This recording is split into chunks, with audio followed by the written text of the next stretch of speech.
19મી સદીની એક વાત છે, સમગ્ર વિશ્વમાં જેનું ખૂબ સારું નામ હતું એવા ચિત્રકાર દાંતે ગ્રેબિયલ રઝુટી.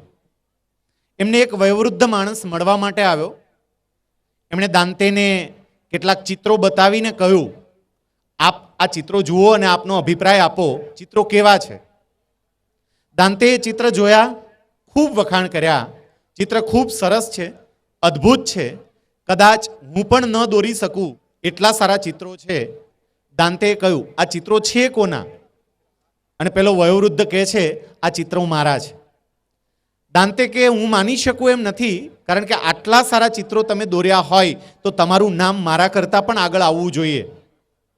એ વખતે પેલો વયોવૃદ્ધ એવું કહે છે કે આ ચિત્રો મેં યુવાનીમાં દોરેલા હતા અને અત્યારે તમે જેવા વખાણ કર્યા એવા એ વખતે કોઈએ વખાણ નહોતા કર્યા, એટલે હું આગળ નથી વધી શક્યો.